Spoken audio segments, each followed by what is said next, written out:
오늘 창세기 39장 2절로 3절까지 말씀 가지고 여호와께서 함께 하심을 보는 자라는 제목으로 은혜를 나누고자 합니다. 먼저는 우리 하나님이 함께 하시는 모든 성도님들 가정과 기업과 이 교회가 되기를 소망합니다. 지금도 함께 하시죠? 함께 하심을 믿으시죠? 네, 그러면 오늘 설교 끝. 하는 거 필요 없잖아요. 여러분들이 믿으시니까. 하나님이 함께 하심을 믿는 자에게 무슨 걱정이 있겠어요? 하나님이 함께 하시는데 무슨 걱정, 근심을 갖고 살아가시고, 하나님이 나와 함께 하시는 그 은혜가 고백되고 있으니 오늘 설교는 더 이상 할 게 없어요. 아주 짧게 끝내도록 하겠습니다. 아멘. 네, 그래도 제가 하고 싶은 이야기가, 여러분, 그리스도인들에게 예수 그리스도의 존재는 무엇을 의미하고 있습니까? 우리 믿는 자들에게 예수 그리스도의 존재는 무엇이에요? 저는 이렇게 이야기합니다. 구원을 이루기 위한 새로운 패러다임의 전환과 삶의 방향성을 제시하고 있다. 이해되십니까? 지금까지 내가 살고 왔던 그 인생의 삶에서 예수가 찾아오시는 그 순간 내 삶은 완전히 바뀌는 거예요. 360도. 이전의 삶이 아니에요. 저는 완전히 새 삶을 살아가는 시작이 됩니다. 그래서 내가 갖고 있는 생각과 관점들, 내 판단력, 모든 삶의 자리가 한순간에 바뀌어버리는 삶의 방향성이 새롭게 계시되고 있는 삶이다. 누구로 말미암아? 예수 그리스도의 존재로 말미암아. 우리 한 시대의 격동과 격변의 삶이 펼쳐지면서 요동치는 사람들이 있어요. 늘 격변해요. 늘 격동의 시기를 겪고 있는 사람들이 있어요. 지금 이 시간도 그 격동과 격변의 삶을 살고 있는 사람들이 있어요. 잠시도 쉴 날이 없는 사람들. 그런 사람들에게 급변적이고 혁명적인 사건으로서 균형적인 삶을 찾아주는 존재, 그분이 예수다라고 말합니다. 예수 그리스도의 존재는 사람들의 신앙을 균형 있게 안내하는 임마누엘과 같다라고 말하는 거예요. 임마누엘이 뭐죠? 엘, 하나님, 임, 함께, 마누, 우리와. 결국 하나님이 우리와 함께 계시다. 과거에도 그랬고 지금도 그러시고 앞으로도 함께 하실 그분, 임마누엘. 그분의 존재는 내 삶의 모든 부분을 완전히 싹 다 바꿔버리십니다. 그분이 오시기 이전과 그분이 오시고 난 이후의 삶을 말하고 있는 것입니다. 지금 제가 서두에 이야기했던 여러분들에게 하나님은 함께 하시다고 말했어요. 여러분 삶이 어떻게 바뀌었습니까? 오시기 전과 오신 이후의 삶 어떻게 바뀌셨습니까? 우린 바뀌어 있어야 돼요.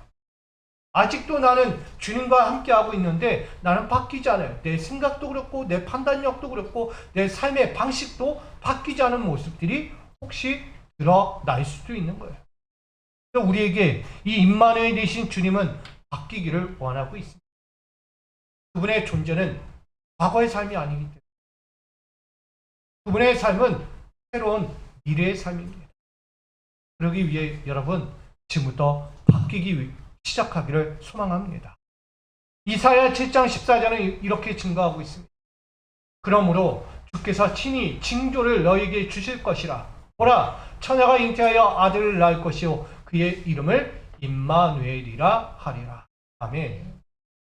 사람의 인생은 자기의 이름을 가지고 태어나죠. 자기의 이름을 가지고 태어나서 살아갈 때 자기의 이름대로 사는 것이 쉽지 않습니다. 여러분에게도 그 이름대로 살아갈 줄은 알고 있어요. 저도 저희 주아와 주은이가 있지만 이름을 이미 태명을 지어놨어요. 어떤 이름인지 다 아시죠, 여러분? 믿음이요, 소망이었어요. 그 이름대로 살기를 원하는 거예요.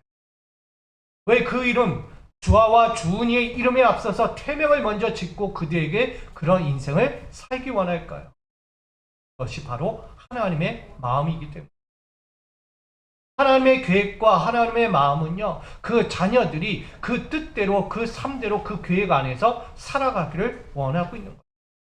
결국은 여러분의 인생에도 여러분에게 주신 이름, 그 이름은 그 이름대로 살기를 원하는 거예요.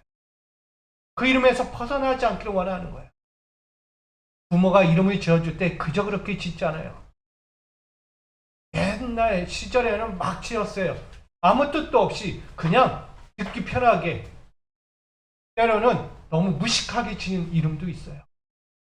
근데 그게 그 삶에 그대로 반영되더라고요. 얼마나 힘들게 지내온 그 이름들인지 봅니다. 근데 요즘은 어때요? 이름 하나를 줘도요, 진짜 맨날 며칠 밤을 새워가면서 이름을. 왜? 내 자녀가 그렇게 살기를 원하니까. 하나님도 여러분의 이름을 지으면서 어떤 생각을 할까요?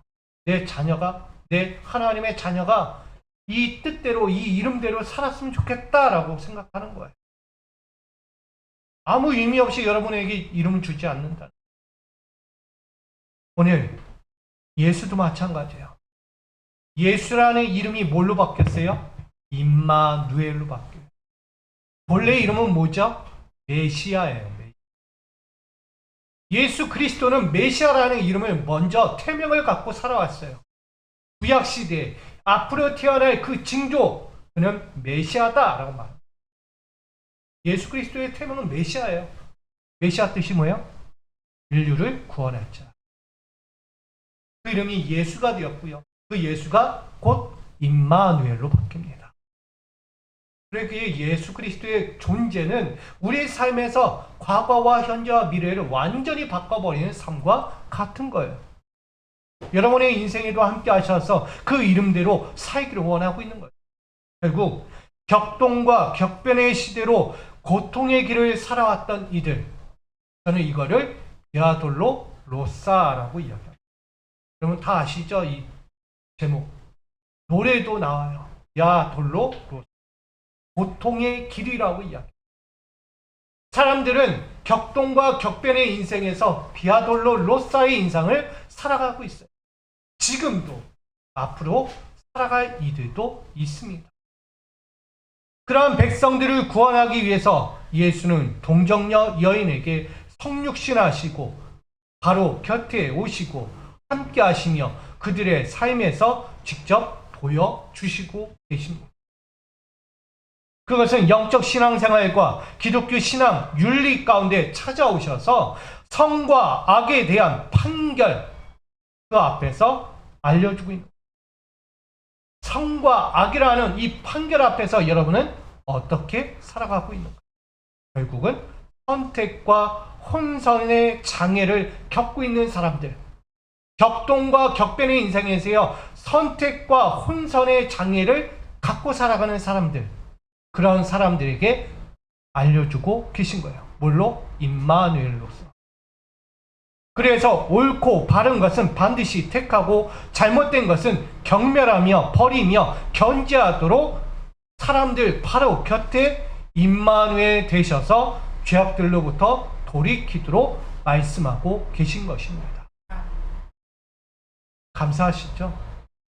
그분이 내 하나님, 내 예수 그리스도예요. 그분은 내 곁에서 늘 우리가 선택과 혼선의 자리에 있을 때 늘 그것을 바로잡게 하고 있어요. 인생이 참 선택하기 나름대로 가면 얼마나 좋겠습니까? 내가 바라는 계획대로 내 꿈대로 간다면 얼마나 좋겠어요. 근데 쉽지 않은 거예요. 내가 이 생각을 가지고 갔든 원하는 대로 이루기까지가 참 길게 이루어집니다. 단순간에 이루어지는 것은 없다는 거예요. 뭐든지 시간과 인내는 필요한 거예요. 예수님도 그렇게까지 오신 거예요. 과거에 그 구약 시대에 그렇게 메시아로서 인류를 구원하겠다는 하나님의 메시지가 계속해서 울려 퍼졌지만 사람들과에는 귀에만 들렸지 보여지지가 않는 거예요. 삶에 느껴지지가 않는 거예요. 결국은 뭐까지 와요? 예언자들이 사라져요. 그렇게 하나님의 메시아를 선포하던 이들이 사라집니다. 몇 년간? 430년간 사라져요.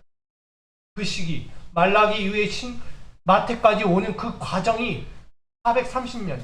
우리는 그것을 암흑기라고 이야기합니다.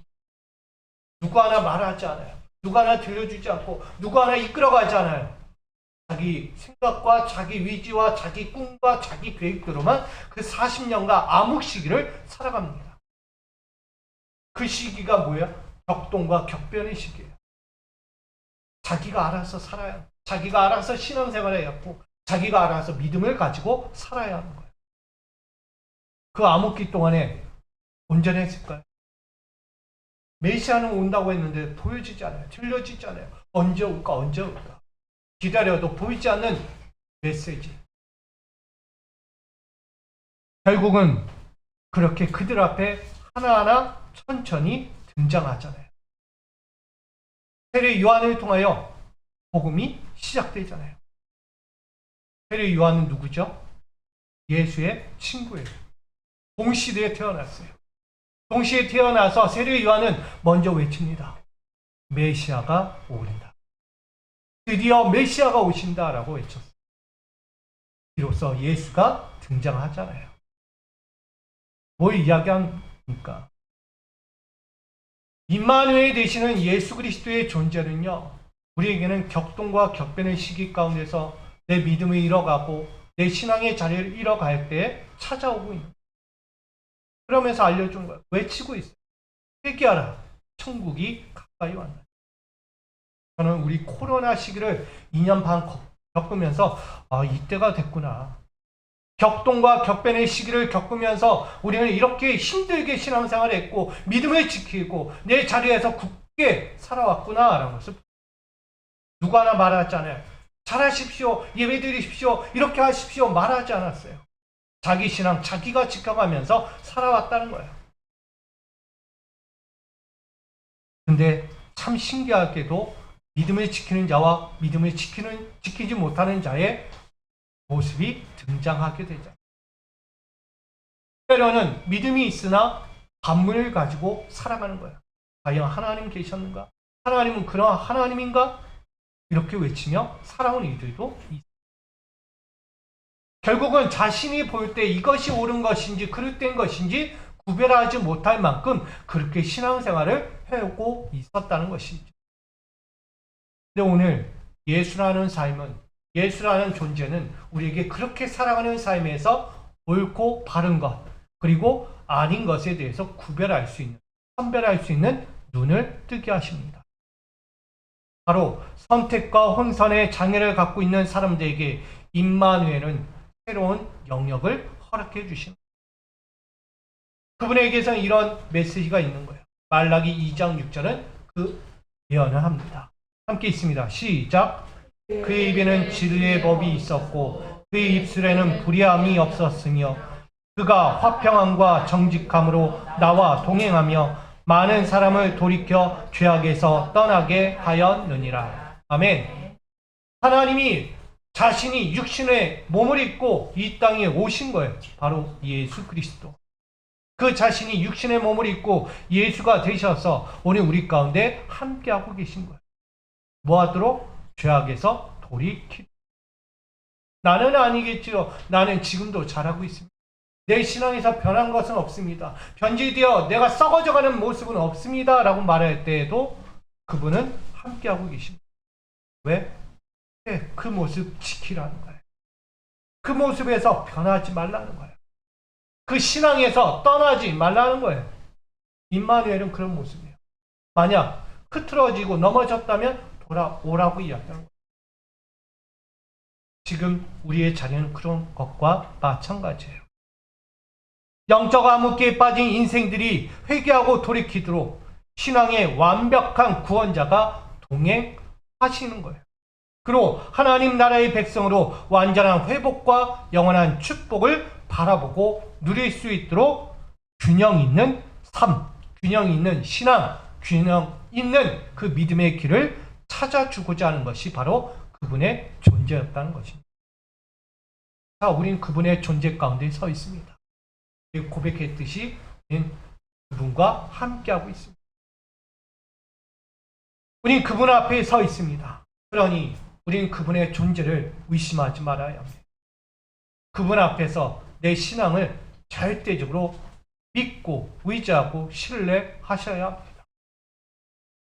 결국 신앙의 격동과 격변의 시기를 겪을 때 예수 그리스도의 존재는 길이었고 진리였고 생명의 존재였다라는 것을 알려줍니다.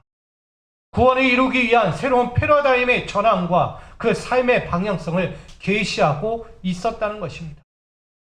그리고 우리에게 이 결론을 맺게 하는 거죠. 범사에 형통한 삶을 하나님이 허락해 주셨다는 것입니다. 여러분, 범사에 형통한 하나님 나라의 백성, 하나님의 자녀가 되는 것, 그분을 신뢰하고 믿고 그분의 말씀에 의심하지 않는 거예요. 그분의 존재를 의심하지 말고 그분의 말씀 앞에서 내가 그분의 꿈과 계획을 함께 이루어 가는 것입니다. 그럴 때 우리는 형통한 삶이 되는 것이에요.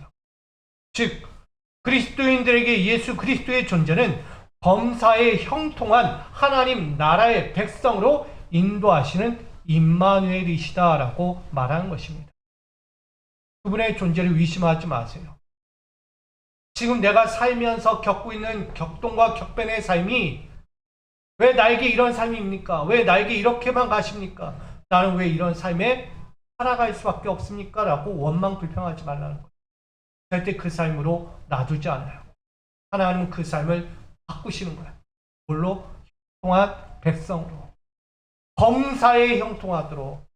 여러분 그거 잊지 않기를 부탁드립니다. 그런 의미에서 오늘 본문 39장을 보기를 원합니다. 창세기 39장은 하나님이 함께 하시는 요셉의 이야기가 등장하고 있습니다. 우리 요셉을 잘 알죠? 요셉은 야곱의 사랑을 독차지했어요. 부모님의 사랑을 독차지했다는 거예요. 근데 그 독차지한 사랑을 넘어 요셉의 인생에 두 가지 꿈이 찾아오게 됩니다. 그 두 가지 꿈이, 첫 번째는 내 단은 일어서고 형제들의 단은 나를 둘러 절하더라 라는 거예요. 환상을 보았어요. 어느 날 밤에 꿈을 꿨는데 단이 있는 거예요. 근데 그 단에 12개 단이 있는 거예요. 근데 내 단이 갑자기 벌떡 일어나는 거예요. 그 나머지 단은 둘러서서 뭐하고 있어요? 절한다는 거예요. 여러분, 그냥 아이들이 들어도 다 이해할 만한 이야기예요. 형제들이 들으면 좋아할까요? 싫어할까요? 그 형이었으면 이해하는데 아지였다면 이해할 텐데 그것도 아우가 그런 소리 하고 있으니 미치고 환장한 거예요. 우리 형님들이 너한테 절하게 생겼냐? 왜 네가 뭔데? 네가 사랑 한 번 더 받았다고 우리가 너한테 절하게 생겼냐? 이런 얘기 되는 거예요. 자, 한번 볼게요. 두 번째 단은 더 가관이에요. 네, 넘겨주시죠. 해와 달과 11별이 자신을 향하여 절하더라 라는 거예요. 봤더니 해와 달은 누구를 상징하죠? 그의 아버지와 어머니를 이야기하는 거예요. 거기에 자신들 11별이 또다시 자신에게 절하더라 라는 겁니다. 아주 가관이죠. 이제는 위아래가 없는 거예요. 부모님조차도 자기한테 절하고 있대요. 자랑스럽게 얘기하고 있는 이 요셉, 사랑 받을까요? 못 받을까요? 사랑 못 받죠. 부모님도 이게 죄송합니다. 미쳤나? 내가 너한테 절하게 생겼냐 지금? 내 삶이 고달파 죽겠는데 내가 지금 이 인생, 지금 이 지역에서 정말 힘들게 살고 있는데 이 꿈 같지도 않은 꿈을 지금 말하면서 내가 사랑받기를 원하고 있냐라고 이야기 될 수도 있는. 이 요셉은요 얼마나 부모님의 사랑을 독차지했는지 그 사랑이 멈출지 몰라서 보가 지나친 거예요. 이제 꿈 가지고도 이제 형들과 부모님을 자기 아래에 두고 있는 이 모습을 이야기하는 거예요. 역시 행복의 시나리오가 아주 좋았던 것 같아요. 근데 한순간 사랑받았던 그 삶의 자리와 이 두 꿈으로 인해서 요셉은 완전히 바뀌어진 인생을 살아가게 됩니다. 지금까지 행복했어요. 늘 편안했어요. 자신이 꿈을 꾸던 부모에게 사랑을 받던 뭘 하던 늘 행복했다는 거예요. 근데 한순간 그 모든 것 때문에 모든 행복의 시나리오가 불행의 시나리오로 바뀌게 됩니다. 그리고 형제들에 의해서 생사를 오가는 죽음의 위기에도 처하기도 합니다. 또한 그걸 넘어 이스마엘, 어떻게 보면 자기의 동족이에요. 우리가 알고 있듯이 사라의 여종 하갈로 얻었던 아들이 바로 이스마엘이죠. 그 형제들의 상인들에 의해서 노예로 팔려가는 인생이 바로 요셉이었다. 그것도 모자라 이집트의 보디발이라는 집에 들어가서 노예로 살아가게 되었다는 것입니다. 여기까지 오늘 전말이에요. 자, 전반적인 이야기는 결국 요셉은 행복했다, 행복하지 않았다. 행복하지 않았다는 거예요. 행복의 여정 속에 있었지만 그가 말 한마디, 행동 하나에 모든 삶이 불행으로 바뀐 거예요. 고난의 여정으로 바뀌었다는 거예요. 뭘 이야기합니까? 인생은 늘 화려할 것 같아요. 내가 생각한 대로, 내가 계획한 대로 달려가면 다 좋을 것만 같습니다. 그런데 한순간 나의 생각에, 나의 말 한마디에 바뀌는 인생이 될 수 있어요. 그로 인해서 고난이 찾아오게 됩니다. 오늘 요셉은 좀 자중했어야 돼요. 사랑받았을 때 자중하고 꿈을 꿨을 때 좀 더 한 번 더 생각하고 뭔가 자중하여서 자신의 꿈이 뭘 이야기하는지, 뭘 생각하는지, 뭘 뜻하는지를 먼저 돌아볼 수 있었어야 한다는 것을 전하는 것입니다. 여러분들도 꿈 꾸시잖아요. 지금도 꿈을 많이 꾸시는 분들이, 제가 생각할 때 꿈을 많이 꾸는 이유가 뭘까요? 고민이 많아서, 걱정이 많아서. 왜? 안 될까봐, 이루어지지 못할까봐, 내가 원하는 대로 가지 못할까봐 그렇게 꿈을 꾸는 거예요. 불안하니까 꿈을 꾸는 거예요. 아이들이 왜 꿈을 꿉니까? 불안한 심리가 있어서 꿈을 많이 꾼다고 합니다. 편안하면 꿈을 잘 안 꿔요. 왜? 만사가 걱정이 없는데 왜 꿈을 꿉니까? 어려운 거예요. 그만큼 고민도 걱정도 많으니까 안 꿔도 될 불안한 꿈, 두려운 꿈, 걱정, 심리적인 불안에 놓여 있는 거예요. 오늘 요셉도요, 걱정이 많았던 거예요. 자신이 행한 일, 삶의 자리가 있던 모든 부분이 불안했던 거예요. 결국은 꿈을 꾸게 되는 거죠. 결국은 그 요셉은 격동과 격변에 요동치는 노예 인생으로 고난의 길에 자처하며 살아가게 됩니다. 그런데 그 고난의 길에서 홀로 모든 시련을 이겨내야만 하는 요셉에게 누군가가 한 걸음 한 걸음 찾아오게 됩니다. 그가 오늘 이야기하는 여호와의 말씀입니다. 하나님이 찾아오시는 거예요. 하나님은 찾아오셔서 그 노예 인생에서 펼쳐질 삶의 자리에 뭐와 같은 새로운 패러다임의 전환과 삶의 방향성을 새롭게 계시하고 있다는 것을 보여줍니다. 그게 첫 번째 오늘 본문입니다. 형통한 자가 집에 있다라는 말씀입니다. 창세기 39장에 보니 2절에 여호와께서 요셉과 함께 하심으로 그가 형통한 자가 되어 그의 주인 애굽 사람의 집에 있으니, 본문을 잠깐 이야기하면 부모에게 사랑받는 것과 한밤에 꿈꾼 것이 그 무슨 죄인가? 부모에게 사랑받는 게 죄입니까? 그리고 꿈꾸어서 이야기하는 게 죄입니까? 아니죠. 자기만의 삶이니까. 이 또한 죽음과 노예의 인생으로 살아가야만 하는 죄역죄가 될 만한가? 아니라고 이야기합니다. 어린 요셉에게 있어서 도저히 이해도 용납도 될 수 없는 억울함과 애통의 인생이 시작된 것입니다. 이쯤 되면 생각할 거예요. 자신의 인생을 비관하고 하나님을 향하여 원망할지도 모릅니다. 여러분 맞죠? 여러분들도 했잖아요. 한 번쯤은 겪어봤을 거예요. 내 인생은 뭐 화려하게 살아온 분들, 걱정 없이 살아온 분들이야 이런 생각은 안 했겠지만 걱정과 고민과 인생의 절망을 겪어본 사람은 한 번쯤은 생각했을 거예요. 내 인생을 놓고 비관할 거예요. 내가 왜 이렇게 살아? 나는 이 삶 싫은데. 내가 살고 싶어서 한 것도 아니고 누구 때문에 살았어? 라고 하면서 비관적으로 하며 살아가요. 그리고 하나님을 원망하죠. 하나님 계시다면 왜 나를 이렇게 놓으시죠? 하나님 살아계시다면 왜 나의 고통에 찾아오셔서 이 부분을 바꿔주지 않습니까? 원망해요. 그리고 한 가지 더 이야기하죠. 나의 가정이 축복이 아니라 저주라고 여길만 할 거예요. 요셉의 인생이 그렇지 않겠어요? 지금까지 사랑받았고 그렇게 꿈도 뭐 자연스럽게 꾼 꿈인데 그게 뭐라고? 퇴수라고? 무슨 대역죄라고?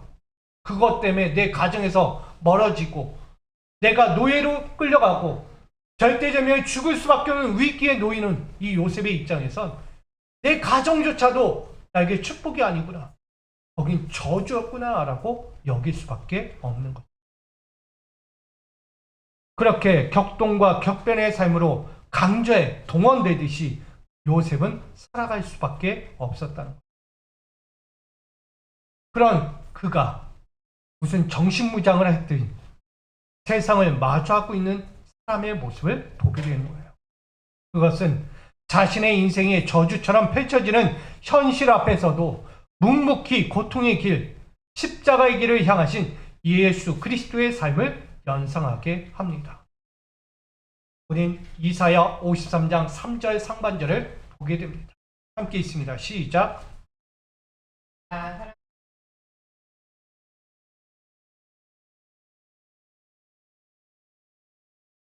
보니까 그는 멸시를 받았고 사람들에게 버림받았고 간구를 많이 겪었고 질고도 알았다라고 이야기합니다. 누가? 예수가. 억울해요. 제가 예수라면 억울할 것 같아요. 내가 뭔 죄를 졌다. 내가 죄를 졌니? 너들이 죄를 졌잖아. 하소연할 것 같아요. 억울하게. 항소라도 해서 이 죄, 다시 돌려주십시오라고 이야기할 것 같아요. 법정에 가서. 근데 예수는 절대 그러지 않아요. 딱 다물고 있어요. 아무 말도 하잖아요. 오로지 그는 뭐라고만 얘기해요. 나는 그다. 나는 그다. 너희를 구원할 자. 하나님의 아들이다. 그다라고만 얘기해요. 다른 이야기 하지 않아요. 억울해. 난 죄 짓지 않았어. 이런 얘기 절대 하지 않아요. 예수는 그렇게 묵묵히 자신의 길을 걸어갔어요. 십자가의 길을 자처하며 걸어갔습니다. 누구의 모습? 요셉의 모습과 같은 것. 단순히 부모에게 사랑받았다는 이유? 더 사랑받았다는 이유? 나아가 꿈꾼 이야기, 그런 꿈도 꿀 수 있죠. 못 꿀 것도 아니잖아요. 그 꿈이 무슨 대수라고. 그것 때문에 내가 죽음의 위기, 형제들을 위해 피를 흘려야만 하는 상황, 또한 노예로 팔려가서 내 삶이 어떻게 될지 모르는 상황, 도저히 이해할 수도 용납할 수도 없는 요셉의 삶. 결국은 이게 예수 그리스도의 삶과 뭐가 다른가? 우리에게 보여주는 거예요. 이것을 보면 인정받지 못할 인생, 인정받지 못할 인생, 무시와 멸시만 항상 마주해야 하는 예수의 삶과 다를 바가 없었다는 거예요. 더욱이 사랑하던 자들에게서 배신과 죽음 앞에 비참함으로 버려짐을 당하고 마주해야 하는 정신적 고통과 육체적 고난을 겪은 예수. 그 모습이 누구예요? 요셉이에요. 요셉도요, 배신당했어요. 예수님도 제자들에게, 많은 믿는 자에게 배신당했잖아요. 십자가 앞에서. 돌로 치고, 침을 뱉고, 멸시와 조롱을 일삼았어요. 믿던 자들, 제자들에게까지 나는 예수를 모릅니다. 오늘 그런 모습이 요셉에게도 나오는 거예요. 요셉은 형제들이 이야기해요. 난 저를 몰라요. 노예로 팔 때 내 형제임을 알면서도 노예로 판다는 것이 맞습니까? 상상할 수 없는 거예요. 나 얘를 모릅니다 라고 이야기하는 거 마찬가지. 팔아 넘긴 거죠. 결국 그 모습이 예수의 모습이나 요셉의 모습을 동일했다라고 저는 봅니다. 근데 예수는 왜 이렇게까지 갔을까요? 그 이유가 있죠. 죄와 사망의 길에서 비참하게 버려지고 하늘 소망을 잃어버린 사람들이 있었기 때문에 인생들도 그랬다는 거예요. 많은 사람들이. 삶을 걸으면서 죄와 사망의 길에 설 수밖에 없는 이들이 있었다는 거예요. 강제 동원하듯 죄를 칠 수밖에 없고 사망의 길에 설 수밖에 없게끔 인생이 걸어가는 인생들도 있었다. 강제 동원되었듯이. 그렇게 하늘 소망까지도 잃어버리며 살아갈 사람들에게 예수는 그렇게 보여준 거예요. 하나님의 약속된 참된 길과 생명의 구원을 성취하기 위해서 그 길을 묵묵히 나아가신 거예요. 돌려 말하면 요셉도 마찬가지. 그의 인생이 앞으로 어떻게 펼쳐질지 모르나 그는 그렇게 버려지고 고통스러운 인생에 놓였지만 강제 동원하듯이 그 길로 깔려갔지만 결국 하나님의 약속이 있다는 것을 알았어요. 하나님의 무슨 계획이 있겠지. 하나님의 무슨 뜻이 있겠지. 하나님이 나에게 이 삶을 주신 것은 뭐라도 나를 통해 또 다른 내 가정과 내 민족을 위해서 이루실 하나님의 꿈이 있겠지. 그것을 바라보며 그를 묵묵히 갔다는 거예요. 결국은 그 인생을 우리가 앞으로도 알게 되잖아요. 그가 누가 되죠? 애굽의 총리가. 애굽의 총리가 된 뜻도 알아요. 자기 민족이 저 세겜 땅에서 어디로 와요? 이 애굽으로 이주를 하잖아요. 이주해서 거기서 400년간 삽니다. 400년 이상을 살아요. 뭐 하도록? 평안하도록. 걱정 근심 없도록. 그게 요셉이에요. 하나님의 계획은요, 다 뜻이 있었던 거예요. 근데 인생들은 몰라요. 왜 이게 하나님 뜻입니까? 왜 이게 하나님의 말씀이고 왜 하나님이 이게 길이라고 우리에게 알려줍니까? 나는 고통스럽고 절망적이고 나는 앞이 보이지 않는데 원망하고 불신하고 서죠. 그러나 예수님의 삶처럼 이 요셉의 삶을 바라보면 이게 구원이구나. 이런 삶이 있어도 앞으로 하나님이 행하실 그 꿈과 계획이 내 삶의 길에 있구나라는 것을 발견하게 됩니다.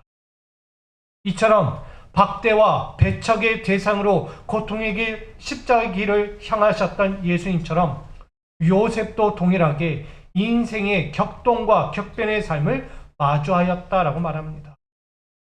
이것은 요셉이 비참하게 버려지며 정신적 고통과 육체적 고난을 겪은 집이 하나가 있었어요. 그게 바로 세상의 집이라는 거예요. 여러분이 지금 몸담고 있는 이 세상의 집이 있다는 거예요. 이 집은 항상 비참할 수밖에 없고 버려질 수밖에 없고 정신적 고통과 육체적 고난을 겪을 수밖에 없는 현장이라는 것을 말합니다. 그래서 저는 호세아 4장 2절의 세 번역에 이렇게 이야기합니다.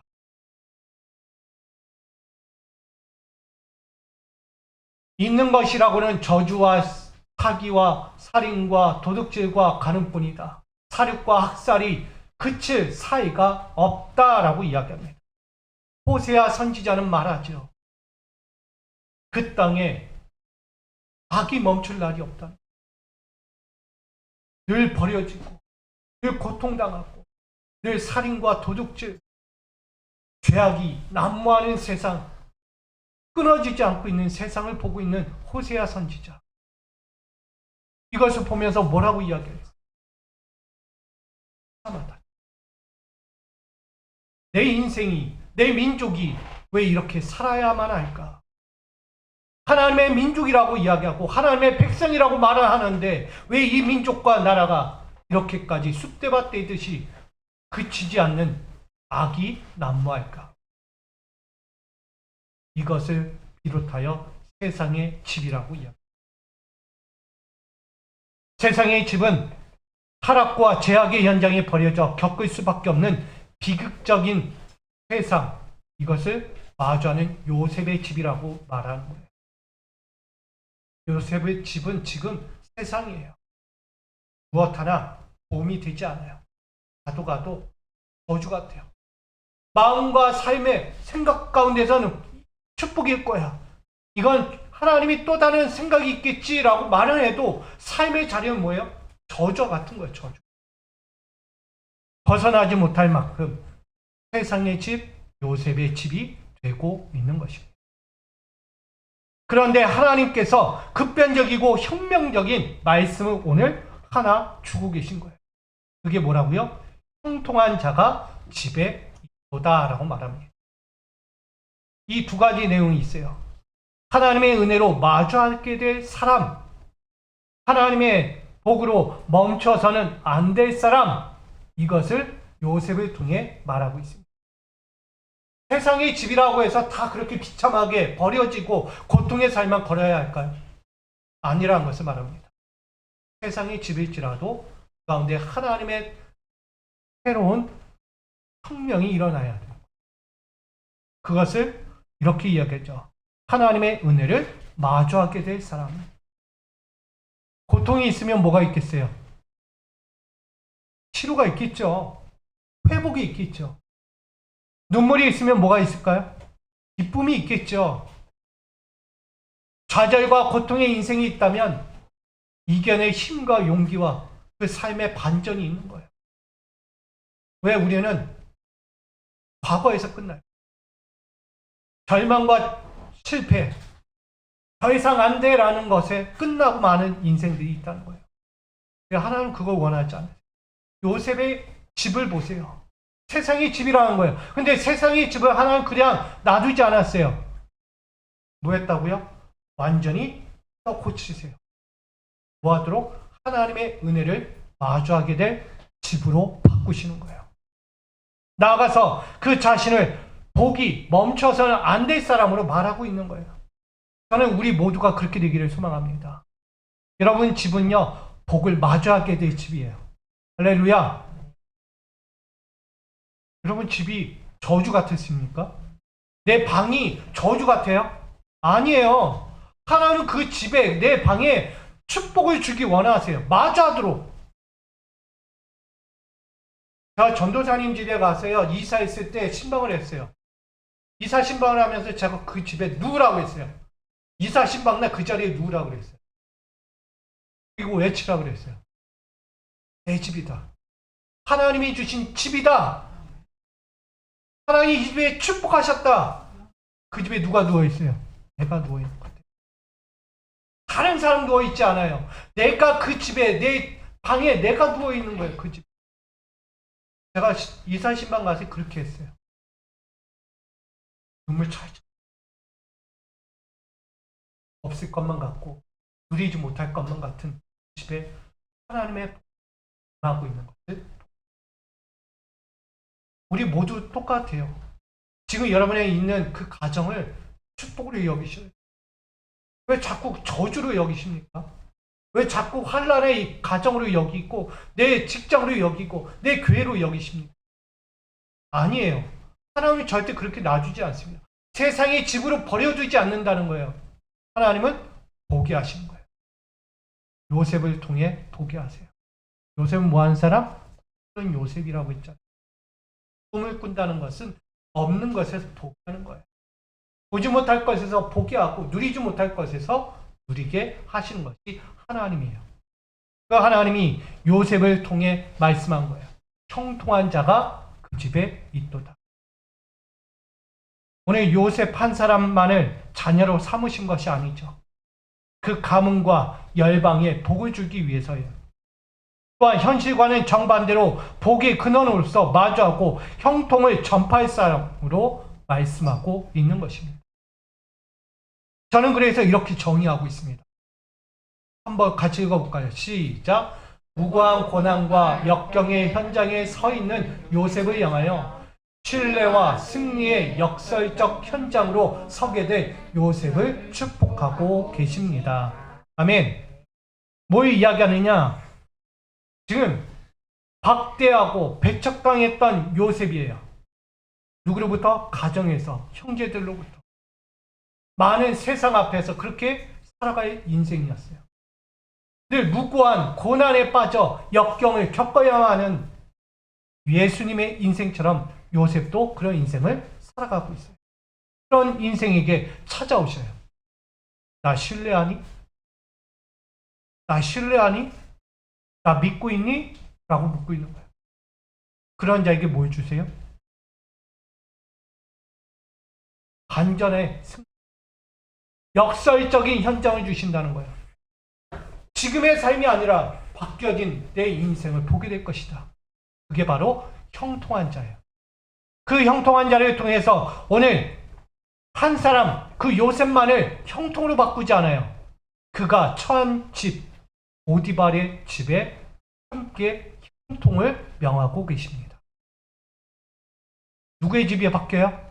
보디발의 집이 함께 형통으로 바뀐다는 거예요. 누구 한 사람? 요셉을 통해서. 저는 오늘 이와 같은 삶의 자리가 저와 여러분에게 있기를 축복합니다. 현실에 비관적이고 원망의 삶이 찾아올 때에 저주의 길로 여길 것이 아니라 급변적이고 혁명적인 주인공이 되도록 우린 내 가정에서, 내 사회에서 축복을 열어가는 문이 되시기를 부탁드립니다. 여러분에게 주신 것은 신뢰와 승리와 역설적인 현장을 주시는 하나님의 복이 있습니다. 여러분을 그 자리에 세우시고 계신 거예요. 여러분 통해서 바뀔 거예요. 내 가정도 바뀌고 내 사회도 바뀌고 내가 속한 이 교회라는 공동체도 바뀌게 될 것입니다. 그거 믿으셔야 돼요. 하나님을 신뢰하는 자, 하나님을 의지하는 자, 하나님의 말씀에서 벗어나지 않으려는 자는 그렇게 살게 되는 것입니다. 그러기에 하나님의 자녀이자 형통한 자가 되기를 주님의 이름으로 간절히 축원드립니다. 두 번째는 형통한 자를 보았도다 라고 말합니다. 오늘 3절에 보니 그의 주인이 여호와께서 그와 함께 하심을 보며 또 여호와께서 그의 범사에 형통하게 하심을 보았더라 라고 말합니다. 자, 요셉은 지금 노예 인생이에요. 노예 인생이 돼서 격동과 격변의 인생으로 지금도 살고 있어요. 누구의 집에? 보디발의 집에 거하고 있습니다. 거기서 섬기고 봉사하고 있습니다. 정말 찾아보기 힘든 인생을 그는 살고 있어요. 서두에 얘기했듯 비관적이고 원망하고 저주 같은 인생을 퍼부수며 살아도 속이 풀리지 않을 요셉이에요. 이쯤 되면 원망하고 저주해도 속이 후련하게 풀리지 않는다는 거예요. 그런 삶이 오늘 낙관과 소망을 바라보는 보석 같은 인생으로 살게 될 것을 말하고 있습니다. 저는 보디발의 집에 보석 같은 인생이 들어온 거예요. 보디발의 집에도요, 어떻게 보면 이미 복은 임했어요. 나름대로 그 지역에서, 애굽에서는 땅땅가는 정말 남복에 높이 존경받을 만한 보디발이라는 거예요. 그럼 보디발이 뭐가 아쉬워서, 뭐가 부족해서. 근데 이 보디발이 요셉 한 사람을 노예로 삼고 있는데 왠지 모르게 복이 임하고 있는 것을 보게 됩니다. 여러분, 이게 남의 이야기가 아니에요. 내 곁에 누가 있느냐에 따라서 복이 임하고 있는 것을 보게 될 거예요. 여러분 주변에 누가 계세요? 내 곁에 누가 함께 하십니까? 그 사람이 복이에요. 자꾸 내 옆에 저주라고 이야기하지 마세요. 저 사람은 나한테 저주야, 저주. 지옥과 같아. 저 사람은 나에게 득이 안 돼라고 이야기하는 사람이 있어요? 절대 그런 일 없습니다. 하나님은 그런 분들을 여러분 곁에 붙어 두지 않아요. 하나님은 여러분 곁에 복의 사람을 붙여주십니다. 왜 그걸 못 믿죠? 그걸 왜 의심하죠? 왜 우리는 그렇게 살아갑니까? 요셉은요, 보디발의 곁에 있어요. 보디발 인생은 어떻다고요? 저주 같은 인생이에요. 누구 하나 나를 알아주지 못하고 나를 사랑해주지 않고 내가 가는 길이 고통의 길이에요. 고난의 길이에요. 요셉만 바라보면 그를 축복받을 일이 전혀 없다라고 여겨요. 그런 인생이 보디발의 집으로 들어가는 순간 뭐가 됐어요? 복이 되고 있는 거예요. 내 가정에서는, 내 야곱이라는 그 가정에서는 복이 되지 못했는데 내 남의 가정이 가는데 복이 되고 있는 거야. 신기하지 않으세요? 내 가정에서 복을 못 받는데 남의 가정 갔는데 복이 되고 있어요. 요셉의 인생이 그러고. 저는 이 부분을 보면서 이렇게 생각합니다. 여기가 끝이 아니다. 인생의 문을 여는 새로운 때가 다가오고 요셉을 통하여 보고 있는 거예요. 내 사랑하는 사람들이 곁에서 우린 보고 있는 거예요. 이분 때문에, 이 사람 때문에, 내 사랑하는 자들 때문에 내 인생이 여기서 끝나지 않아. 내 삶이 이 고난과 고통과 절망의 인생에서 끝나지 않아. 나에게 지금 새로운 때가 다가오고 있구나. 누구로? 이들 때문에. 저는 그래서 우리 미수교회가 여러분의 신앙과 믿음과 그 인생 때문에 이 교회가 바뀔 줄 믿습니다. 반전의 역사가 다가올 줄 믿습니다. 믿음이 좋으시네요. 여러분 때문에 바뀐다니까요, 이 교회가. 여러분 가정을 보세요. 내 사랑하는 자 때문에 내 가정이 바뀔 거예요. 할렐루야. 축복이 멀리 있잖아요. 내 사랑하는 사람 때문에 바뀌는 거예요. 오늘 요셉 한 사람 그 인생만 보면은 저주잖아요. 근데 보디발에게는 뭐가 되고 있어요?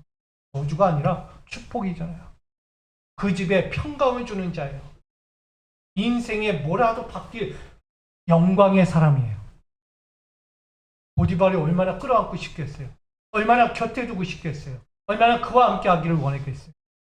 당연한 거 아니겠습니까? 그런 모습처럼 오늘 우리도 여기가 끝이 아니라는 것을 보면서 인생의 문을 열 수 있는 한 사람, 바로 여러분이 되고 또 내 옆에 있는 사랑하는 이들이 되기를 간절히 소망합니다. 자신의 인생의 저주처럼 펼쳐지는 현실 앞에서 요셉은 십자가의 죽음 이후의 부활을 보신 예수 그리스도의 삶을 연상하게 합니다. 자, 예수는 저주 같았잖아요. 어디로 가요? 죽음의 문으로 들어가는 것만 같아요. 무덤으로 들어가는 것 같아요, 요셉은. 가도 세상이라는 집 앞에서 나는 죽어가고 있는 것 같아요. 근데 오늘 예수님의 인생처럼 십자가 죽음 이후에 바라보게 될 그 부활을 이야기하고 있는 것과 같습니다. 마태복음 20장 19절 우린 보게 되죠. 이방인들에게 넘겨주어 그를 조롱하며 채찍질하며 십자가에 못 박게 할 것이나 제3일에 살아나리라. 아멘. 자, 요셉은 이방인에게 팔려가는 인생처럼 보여져요. 넘겨져요. 버려져요. 조롱당하고 채찍질 당하고 십자가에 못 박히는 인생처럼 살아가게 됩니다. 그렇게 인생의 능욕과 채찍질 당하면서 마주해야 하는 예수님의 인생이 요셉의 인생인데 더욱 잔혹한 십자가의 형틀에서도 멸시와 희롱을 비참하게 마주해야 했던 예수님처럼 요셉도 그런 인생을 살아가고 있었다는 거예요. 성신적인 고통, 육체적인 고난을 똑같이 겪었어요. 그러나 예수님은 그 앞에서도 뭐 하셨어요? 침묵하셨어요. 우리요 뭐라고요? 같은 형틀에 매여 있는 그 한 죄수에게는 말하죠. 내가 나와 함께 낙원에 있으리라. 저는 죄가 없습니다. 이 예수는 진정한 죄가 없는 분이에요. 억울하게 죽으시는 거예요. 억울하게 이 자리에 와 계신 거예요. 누가 알아요? 그 죄인이 아는 거예요. 오늘 요셉을 누가 알아줄까요? 저는 보디발이 알아줄 거라고 생각합니다. 넌 억울하게 노예가 돼. 내가 노예의 조건에서 풀어줄 수는 없지만 내가 그런 권위는 없지만 그래도 너를 내 곁에 둘 거야. 뭘로 둬요? 노예가 총리 되는 게 쉽습니까? 집안일을 담당하는 그 집사가 되는 게 쉽냐고요? 쉽지 않아요. 노예는 절대 그렇게 되기가 어려워요. 근데 보디발의 집에 집사로 둬요. 그리고 애굽의 한 총리까지 올라가게 돼요. 누가? 노예가. 죄라는 인생이 그렇게 가는 것은 어렵다는 거예요. 그런 인생에게 다시 한번 다른 인생, 보디발의 인생을 허락해 주시는 거예요. 결국 예수님께서 그 고통 앞에서, 절망적인 앞에서도 침묵했더니 알아주는 이들이 있다는 거예요. 다 버리고 도망갔어도, 제자들조차도 다 떠나갔어도 죄인 한 사람은 이해하고 알아주고 나를 믿었다는 거예요. 그러니 어디 가자고요? 함께 낙원에 가자, 천국 가자라고 말하는 거예요. 오늘 그처럼 죄와 악한 세상으로 인하여 사람들이 마주할 마지막 사망이 끝이 아니라는 사실을 말하고 있는 거예요. 사망은 곧 지옥입니다. 여러분, 죄로 인해서 악한 세상 때문에 여러분 지옥을 봐야 합니까? 아니죠. 그럼에도 불구하고 소망 없는 나그네 인생처럼 살지 마시고 영원한 하나님 나라, 영원한 생명, 천국에 대한 갈망을 가지고 살아가는 믿음의 사람이 되어야 합니다. 때로는 죄를 지을 수 있어요. 도의적인 죄든 사회적인 죄든 죄는 지을 수 있어요. 그러나 천국의 소망을 두는 자는 회개할 줄 알아요. 돌이킬 줄 알아요. 다시는 그 자리로 가지 않으려고 해요. 말과 언어, 행실이 바뀌려고 합니다. 내 사랑하는 자들을 향하여 저주하지 않아요. 도리어 뭐 하라고요? 기도하는 거예요. 하나님에 대한 소망과 갈망의 기대로 살아가는 자들은 약속의 성취와 생명의 구원을 마주하기를 바라는 부활의 소망이 있다는 것입니다. 예수님처럼. 그게 누구예요? 요셉이에요. 요셉은 다시 일어날 것을 기대하고 있었어요. 내가 이 삶에 지금 있지만 나는 하나님의 계획과 그 뜻에서 뭔가 새로운 뜻이 나에게 준비되고 있음을 확신하며 신뢰하고 있었다는 것을 말하고 있는 것입니다. 이처럼 격동과 격변이 난무하는 세상, 사망의 집으로부터 하나님은 찾아오시고 계세요. 요셉에게 찾아오고 계세요. 급변적이고 혁명적인 영생의 집으로 인도하신 것만 같습니다. 결국 보디발의 집이 천국의 집과 같은 거예요. 그에게는 새로운 집이 되고 있어요. 노예가 그 집을 관리하는 자로 바뀌었잖아요. 갑자기 반전의 인생이 되는 거예요. 그것이 또 다른 반전의 역사로 애굽의 총리까지 가게 되는 거예요. 이만큼 요셉은 하나님의 마음을 알았고 하나님의 계획을 알았기에 그 구원을 이룰 축복의 대상으로 비춰지고 있는 것입니다. 이것은 요셉의 희생과 용서로 구원의 초대를 이룰 영생의 사람이 되고 있다는 것을 말하고 있는 거예요. 처음에 뭐가 되었죠? 세상의 집이 되었던 요셉이었어요. 근데 그가 지금 무엇으로 바뀝니까? 영생의 사람으로 바뀌고 있어요. 하나님 나라의 집으로 바뀌고 있다는 것을 보여주고 있습니다. 결국 이 요셉은 천국의 사람이라는 것을 저는 말하고 싶습니다. 헌신적인 희생과 용서로 말미암아 마주할 수 있는 구원으로의 초대를 이뤄가고 있는 현장, 그가 요셉이었어요. 시편 39편 7절에 이렇게 이야기합니다. 주여 내가 무엇을 바라리오 나의 소망은 주께 있나이다. 시편의 저자는 절망이었어요. 저주였어요. 인생의 굴곡이 너무나 심했어요. 어디 가도 편할 날이 없었어요. 나의 인생에 무엇 하나 좋은 일, 하나님이 주신 영광이 없었어요. 뭐만 남아요? 비통함, 애통함, 절규, 슬픔만, 그리고 두려움과 고통만이 그 인생에 남아 있었어요. 그 인생은 절망과 허무의 현장에 늘 서 있었다는 거예요. 그런 그에게 하나님은 달랐어요. 나의 소망이라고 이야기해요. 내 인생의 소망은 주께 있습니다. 허무하고 헛된 이 인생 가운데서 나를 이끌어갈 하나님, 그 하나님은 나의 소망이라고 말합니다. 그것도 그냥 소망이 아니에요. 유일하신 소망이다 라고 말합니다. 한 분밖에 없다는 거예요. 그래서 절망과 허무의 현장이 오히려 희극적인 보디발의 집으로서 비춰주고 있습니다. 희극은 좋은 거예요. 즐거운 곳이에요. 행복이 떠나지 않는 것, 하나님의 축복이 떠나지 않는 희극의 집, 보디발의 집을 요셉이 마주했다라고 말하는 것입니다. 그래서 하나님께서 급변적이고 혁명적인 말씀으로 다가오셔서 이렇게 말씀했죠. 그가 범사에 형통하게 하심을 보았더라. 할렐루야. 요셉은 하나님이 형통하게 하심을 보게 하시는 사람이에요. 누가 보고 있어요? 보디발이. 역시 요셉은 하나님이 형통하게 하시는 사람이 있구나. 그와 함께 해야지. 여러분 같아도 그와 함께 하고 싶지 않습니까?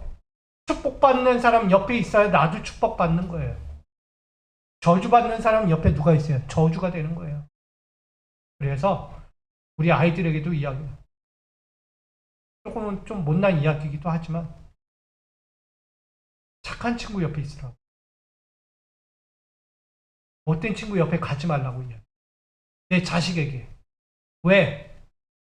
물들까봐. 통일하잖아요.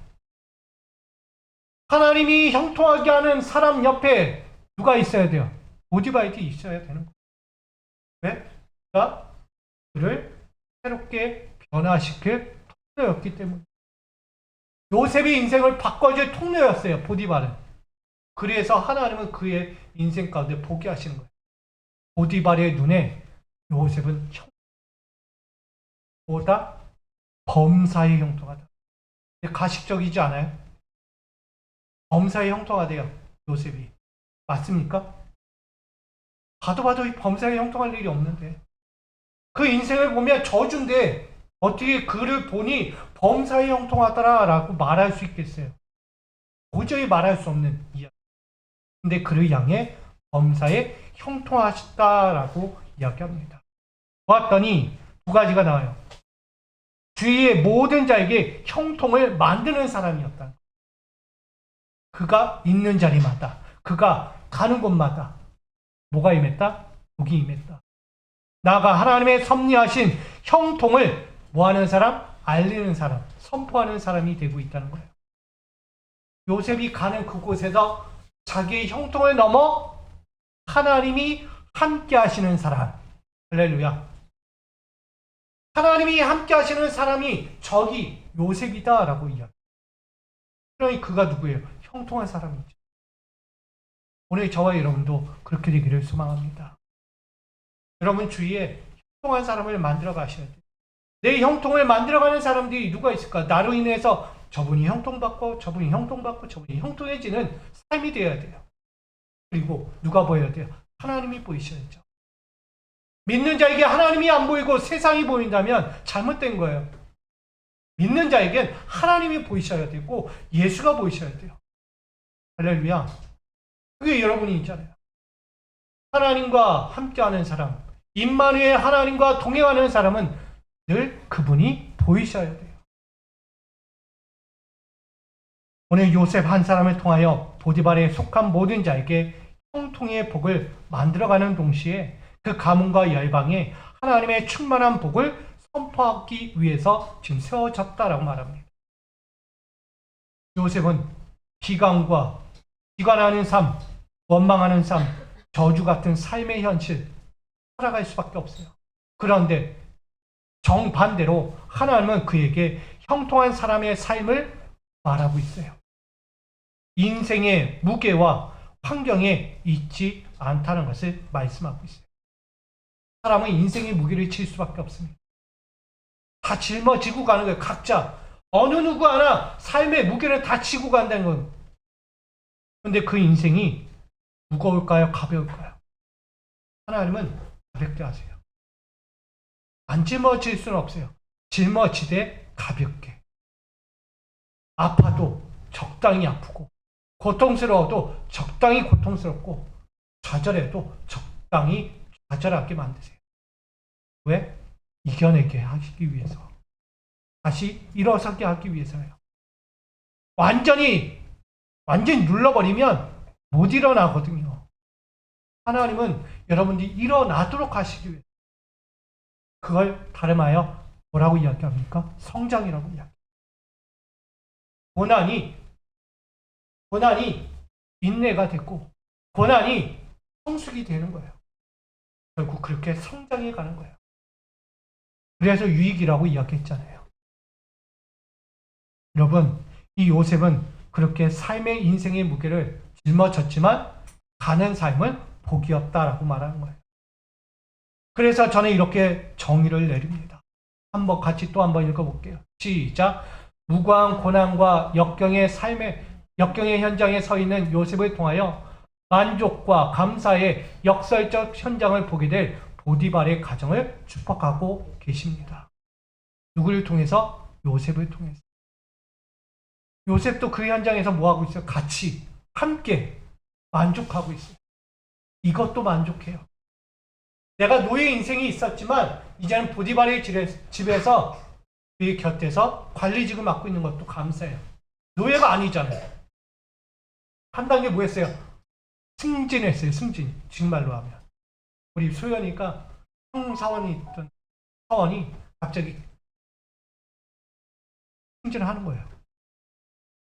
똑같잖아요. 승진 한번 하면 뭐가 돼요? 기분 좋아요? 안 좋아요? 아주 사소한 거 하나 승진해도 기분이 째지듯 좋은 거예요. 진짜. 너무 좋아요. 그냥 뭐예요? 밥 한 끼라도 사잖아요. 나 승진했어요 하면서 밥 한 끼 싸는 거예요. 직원들한테. 그게 기분이잖아요. 만족이에요. 요셉도요. 노예 현장이 아니라 지금 보디발의 곁에서 관리직을 맡고 있는 것도 감사하고 만족이었던 거예요. 그걸 누가 만들어 가세요? 하나님이 만드시고 축복하신 거예요.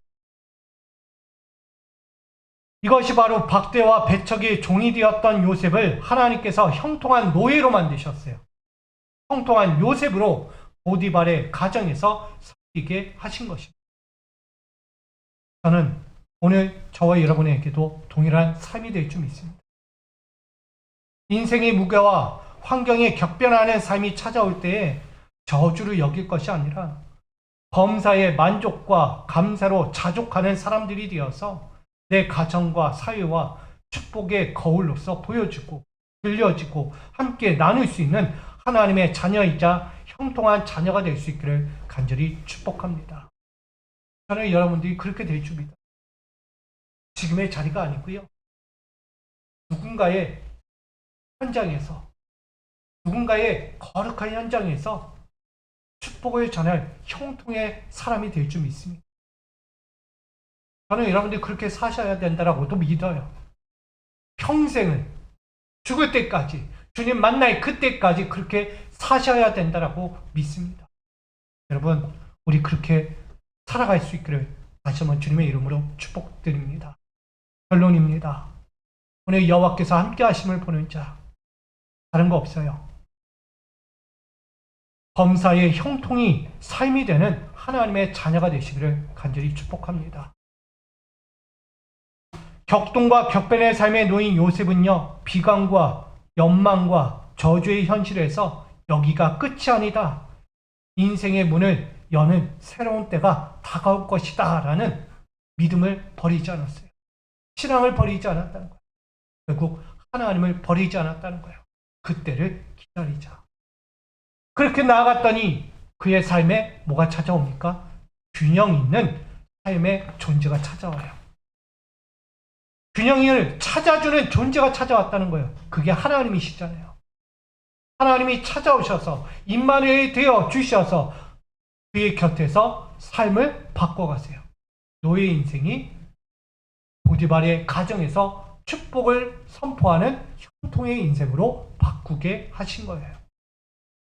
그렇게 하나님을 신뢰하고 믿고 나갔더니 격동과 격변의 인생이 이제는 급변적이고 혁명적인 인생으로 범사에 형통하는 인생, 보안받는 요셉이 되었던 거예요. 오늘 우리 모두도 그렇게 되기를 소망합니다. 격동과 격변의 인생에서 비관과 원망과 저주의 현실로만 살아가지 마시고 범사의 만족과 감사로 균형 있는 형통의 삶을 만들면서 바라볼 수 있는 우리 믿음의 성도님들과 이 교회가 될 수 있기를 간절히 축복드립니다. 아직 늦지 않았어요. 범사의 형통이 누구에게 있더라? 여러분에게 있더라. 한번 외쳐볼까요? 범사의 형통이 나의 삶에 있더라. 나의 삶에 다시 한번 범사의 형통이 나의 삶에 있더라. 할렐루야. 하나님은 여러분 놓지 않으세요. 하나님은 절대 여러분 버리지 않으세요. 요셉 버렸어요? 아니잖아요. 버리지 않았어요. 그와 임마누엘 하셨어요. 그 길을 앞으로도 보게 될 거예요. 여러분, 그 요셉의 인생처럼 저와 여러분도 그렇게 살아갈 수 있기를 다시 한번 주님의 이름으로 축복드립니다. 이렇게 인사하고 마칩니다. 범사의 형통의 균형을 만들고 바라보며 살아갑시다. 할렐루야.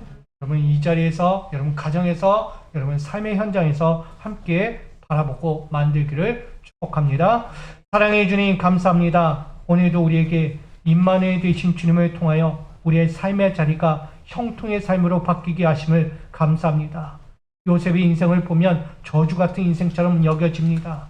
그러나 그 인생은 저주가 아니라 하나님이 앞으로 펼쳐갈 새로운 새 역사를 만들 새로운 패러다임의 새로운 영적인 삶의 자리에 전환점을 가져올 축복의 사람이었습니다. 오늘 그 삶처럼 우리 모두가 그렇게 살게 하여 주옵소서. 우리 믿음의 가정이, 믿음의 삶의 현장이 그렇게 세워지도록 우리 그 현장에 요셉과 같은, 정말 요셉보다 더 뛰어난 하나님의 사람들, 축복의 형통의 사람들, 우리 믿음의 성도들로 살게 하여 주시옵소서. 예수님의 이름으로 기도하옵나이다. 아멘.